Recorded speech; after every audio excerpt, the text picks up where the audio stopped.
Lansky is a 2021 crime film directed by Eytan Rockaway and starring Harvey Keitel, Sam Worthington and John Magaro. The film is based on a true story and depicts the aging Meyer Lansky telling his life story to book author David Stone, all whilst the FBI attempt to work out where Lansky has allegedly stashed away $300 million. Please consider checking out the channel, subscribing and hitting the notification bell for more videos and similar content. Meyer Lansky is of course a real-life historical figure, one of the founding fathers of the National Crime Syndicate.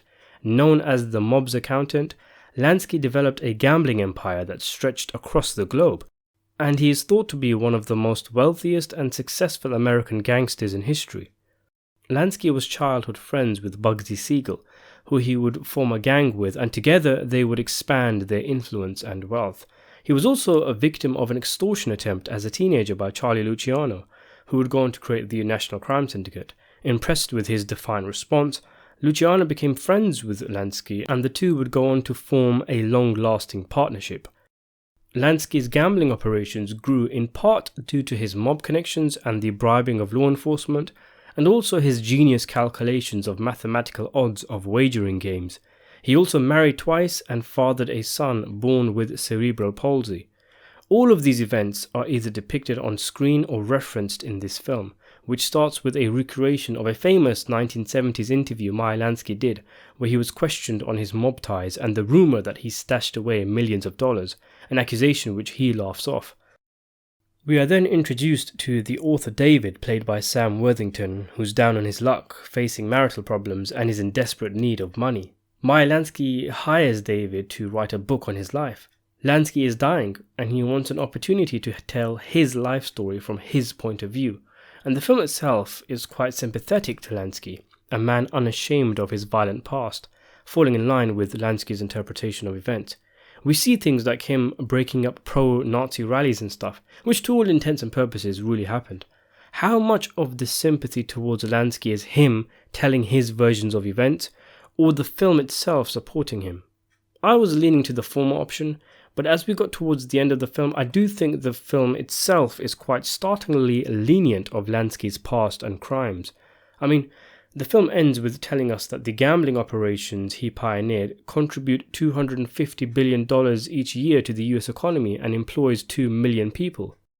It's a bit of a weird note to end the film on. I hardly think the career criminal Lansky was thinking about job opportunities for the masses when he was manoeuvring his way through the underworld in his prime. Then again, it's not as if the movie makes him out to be an angel. Like Lansky himself says, life is different shades of grey, not black and white. An angel with a dirty face is how he describes himself. Obviously a reference to a fantastic 1930s film, but also a suggestion that Lansky knowingly took a dark path out of necessity, out of knowing the kind of world he grew up in. Early on, David meets a woman who's staying at the same hotel, and the two hook up almost instantaneously.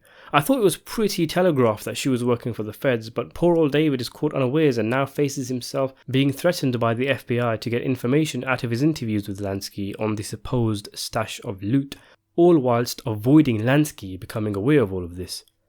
I thought the acting in the film was a mixed bag. Overall, the primary cast were great, but in general the supporting cast came off as quite generic and bland. Sam Worthington, an actor who sometimes I feel the word bland was created for, did a great job as the book author. You really felt this was a guy whose stress was getting to him and he was struggling to keep it together and could have cracked at any moment. John Magaro as young Lansky was satisfactory. Not great, a bit lightweight, but he did his job. I thought the guy that they got to play Bugsy Sigel was good, but the actor who played Charlie Luciano was horribly miscast. He had no presence to him, no gravitas, and he didn't look of Italian descent. Thankfully, he wasn't in the film that much, but that same issue applies to a lot of the background cast. The guy who played Salvatore Maranzano, for example, who's in one scene, they look like whatever the filmmakers had available from the pool of extras for the day. Extras are so important to a film like this in order to maintain the immersion, given the setting and time periods of the flashbacks. Take the scene with the commission, for example. Almost no men on the table aside from Luciano and Lansky had any lines, and yet I just couldn't buy that any of them were actually the heads of the most powerful crime families in the country. Had they all just looked the part better, that alone would have drastically improved the scene. Harvey Keitel, the lead actor and the reason why you're watching the film, is fantastic in the movie. Unlike his contemporaries Al Pacino and Robert De Niro, who often sleepwalk through roles these days unless they're given extraordinary material, wherever I've seen Keitel, no matter how small the role is, he usually looks like he's giving it his all, and here he's a delight to watch. He's got a heavy screen presence to him even in his 80s, as he proved by showing up in The Irishman in pretty much just a single scene and completely stole it, even though he was sitting alongside Joe Pesci and Robert De Niro.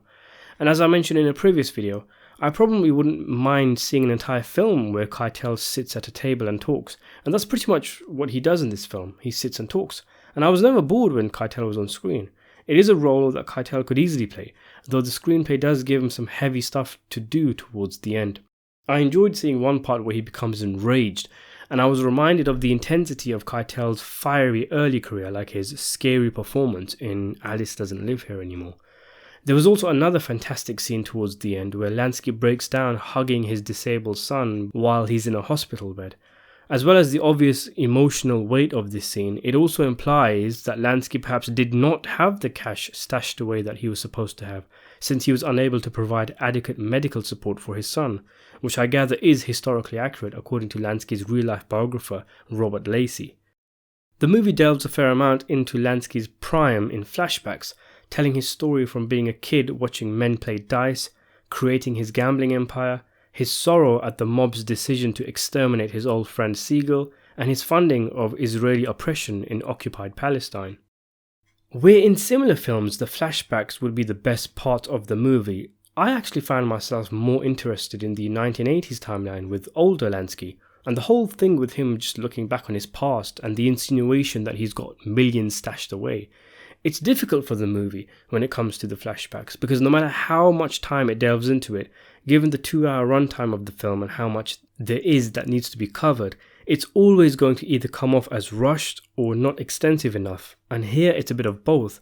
And what's left is the film running through a checklist of all the major flashback events it needs to cover.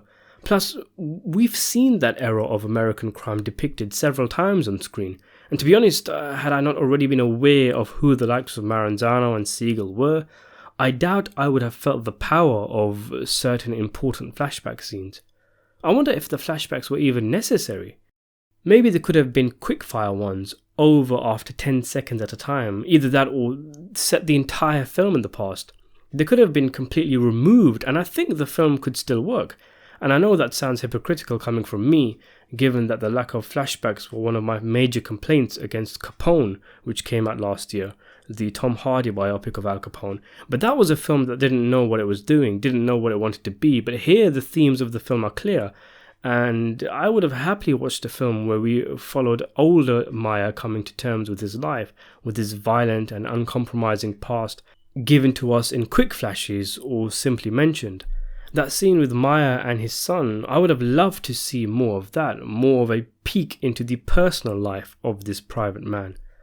Also, the whole thing with Sam Worthington in a pickle between the FBI and Meyer Lansky doesn't really go anywhere. Time from the flashbacks could have been given to more drama here. There really wasn't a lot of tension with the whole FBI stuff, and it was resolved pretty quickly. Combine that with the fact that Meyer is obviously going to turn out alright in the flashback, seeing as though he's made it to the 80s, and you're wondering where the tension and conflict in the film is supposed to come from. Because of that, I can see people thinking the film is boring. I myself wasn't bored, particularly because of Keitel's screen presence, but the movie doesn't go in hard enough, either with the flashbacks or the 80s timeline. Despite being a character study, I don't really know Meyer like I would have liked to. Keitel does a brilliant job with what he's got, but he isn't given much, and I wonder how much I would have enjoyed the film had he not been in it. Overall, I would say the film is worth watching for Harvey Keitel fans, but the movie does leave room for improvement. I give it a 6 out of 10.